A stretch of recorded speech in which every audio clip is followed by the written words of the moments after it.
Welcome back to Fluent English Power, everyone. If you just joined us, we're with Luna and Mason, and we're diving deep into the language of jobs and the office.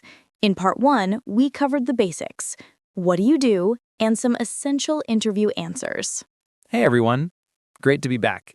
Luna, it's funny, I was just thinking about how much of our lives revolve around, jobs. You're absolutely right, Mason. From when we're kids dreaming about what we want to be when we grow up, to actually navigating the professional world, jobs are a huge part of the conversation. And that's exactly what we're going to talk about today. Jobs, interview questions, and some really useful workplace phrases for all of you English learners out there. Exactly. This episode is for anyone who wants to feel more confident, talking about their work, applying for jobs, or just understanding workplace conversations. We'll keep it super clear and practical, so don't worry if you're just starting out or somewhere in the middle of your English journey. Absolutely. We're aiming for CEFR levels A2 to B2, so we'll break everything down.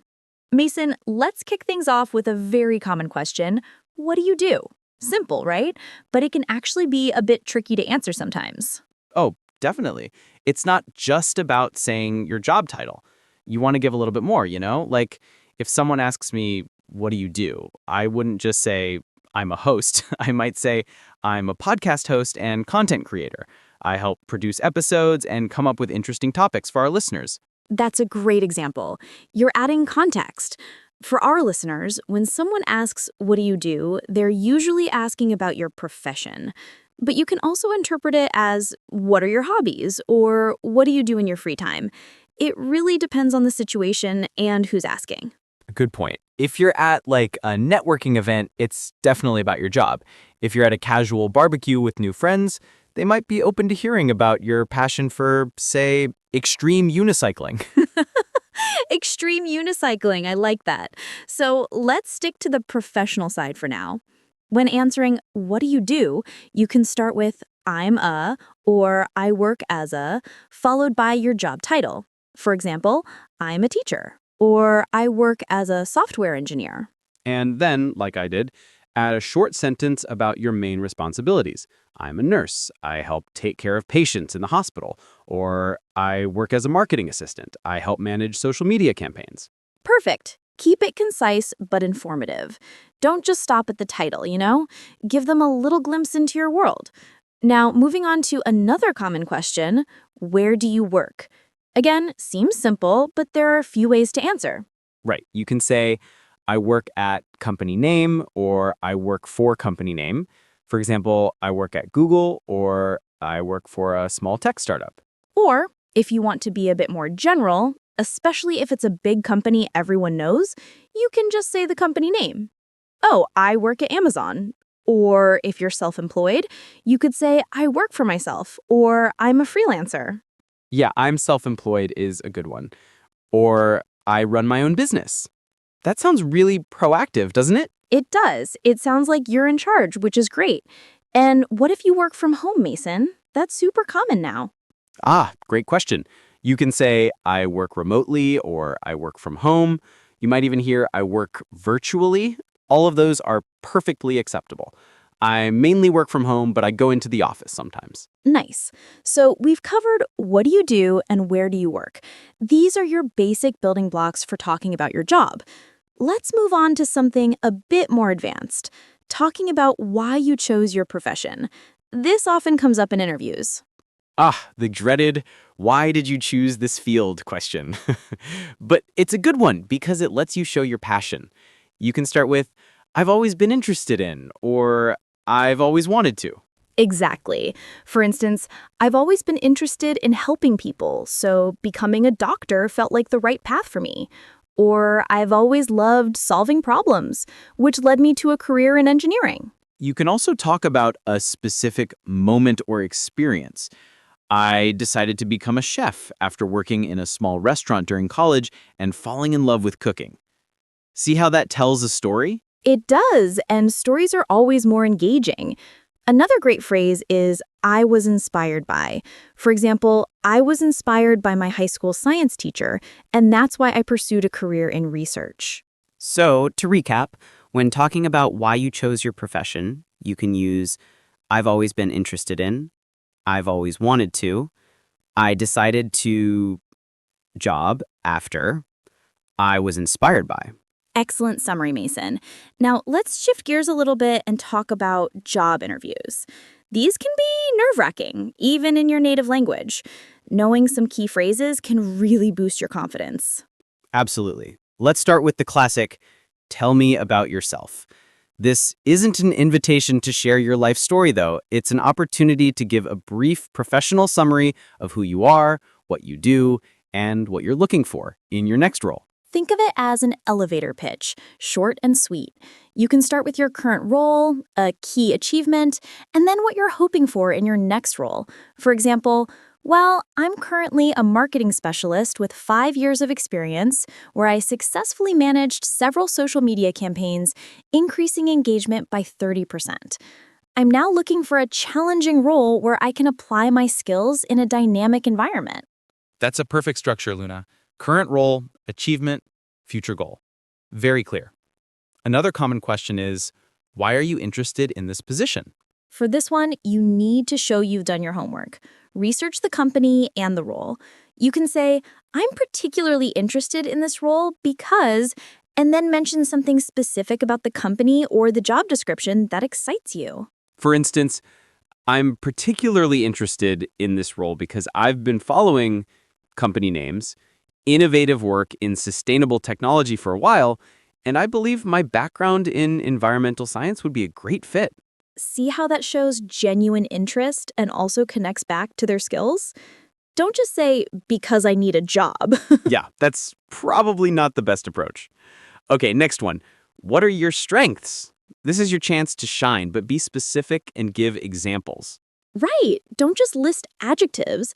Instead of I'm creative, say, one of my greatest strengths is my creativity. For example, in my previous role, I developed a new campaign concept that led to a 20% increase in brand visibility. Yes, giving an example makes it real. You can use phrases like, my main strength is, I'm very good at, I excel at. And always follow it with an example. Now, the flip side. What are your weaknesses? This is a tricky one because you don't want to actually highlight a real weakness that would disqualify you. Exactly. The trick here is to choose a minor weakness and then explain what you're doing to improve it. It shows self-awareness and a willingness to grow. Like, one area I'm working on is public speaking. I used to get very nervous, but I've been taking a public speaking course and I've already noticed a big improvement in my confidence. That's a fantastic answer. You're acknowledging something, but you're also showing initiative. Other phrases you can use are, I'm trying to improve my. Sometimes I tend to minor weakness, but I'm learning to how you're improving. Perfect. The key is to show growth. You don't want to present yourself as someone who has no areas for improvement. That sounds unrealistic. Right. Okay, let's talk about money. The what are your salary expectations question. This can be awkward. It can be. The best approach is to research average salaries for similar roles in your area and then give a range. You can say, based on my experience and the responsibilities of this role, I'm looking for a salary in the range of X to Y per year. Or you can deflect slightly and say, I'm open to discussing compensation further once I have a clearer understanding of the full scope of the role and the benefits package. This buys you some time. That's a smart move, especially in early stages of the interview process. You don't want to undersell yourself, but you also don't want to price yourself out. Exactly. Now let's think about the end of the interview. They always ask, do you have any questions for us? You should always have questions. It shows you're engaged. Yes, this is your opportunity to show your enthusiasm and gather more information. You can ask about the team. What's the team dynamic like? Daily responsibilities. What would a typical day look like in this role? Company culture. How would you describe the company culture? Growth opportunities. What are the opportunities for professional development or growth in this position? Those are all excellent questions, Luna. Asking about challenges is also good. What are some of the biggest challenges someone in this role might face? It shows you're thinking critically. Good one, Mason.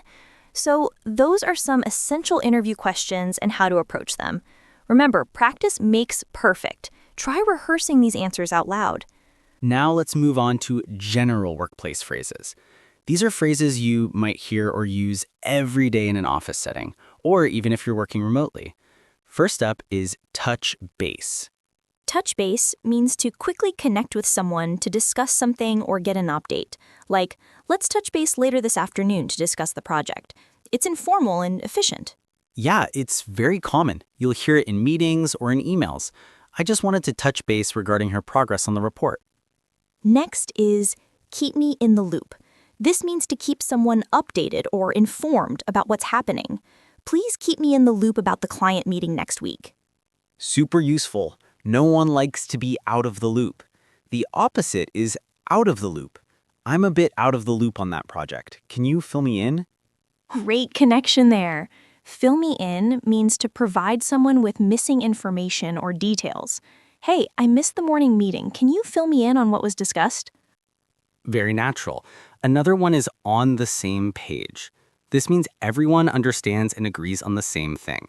Before we start, let's make sure we're all on the same page about the project goals. Essential for teamwork. Misunderstandings can happen if you're not on the same page. Okay, how about circle back? This is similar to touch base, but often implies returning to a topic later. Right. Let's circle back to that idea after we've discussed the budget. It means to revisit it. It's a way of saying, let's put a pin in that for now. Oh, put a pin in it, another great one.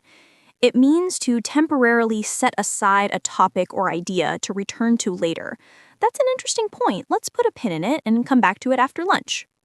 These are all phrases that make you sound like you belong in a professional environment, They're very much part of the daily jargon. How about take ownership? Take ownership means to take responsibility for a task or a project and see it through.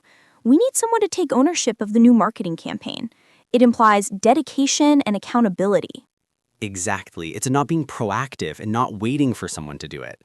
Okay, another common one, bandwidth. This isn't just about internet speed in the workplace. No, it's not. In a work context, bandwidth refers to someone's capacity or availability to take on more work or handle a task. I don't have the bandwidth to take on another project right now. It means you're already too busy. Yeah, it's a polite way of saying I'm too busy. Or, do you have the bandwidth to help me with this? Meaning, are you available? Super useful for managing your workload and communicating effectively. Okay, one more for this segment. Sync up. This is another informal way of saying meet or talk. Yeah, let's sync up tomorrow morning to go over the presentation. It's very common, especially in fast-paced environments. It implies a quick, focused discussion. Great. So we've covered a lot today. We talked about how to answer basic job questions like, what do you do and where do you work? Then we moved into some crucial interview questions like, tell me about yourself and what are your strengths and weaknesses? And we wrapped up with some fantastic workplace phrases that will make you sound more professional and natural, like touch base, keep me in the loop, and on the same page. Learning these phrases isn't just about vocabulary, it's about understanding the nuances of English communication in a professional setting. It helps you sound more confident and, honestly, more natural. Absolutely. And remember, practice is key. Try to use these phrases in your everyday life, even if you're just talking to yourself in front of a mirror. The more you use them, the more natural they'll become. Exactly. So that's it for part 1 of Let's Talk About Jobs. We really hope you found this helpful for improving your English speaking skills. Don't forget to review these phrases and try to incorporate them into your own conversations. Keep practicing, keep learning, and remember that every step, no matter how small, gets you closer to your English goals. And if you enjoyed this episode, please hit that like button, share it with your friends, and subscribe to English in Real Life for more practical English lessons. We'll be back soon with part 2, where we'll dive even deeper into job-related conversations and scenarios. Thanks for tuning in, everyone. We'll catch you next time. Bye for now.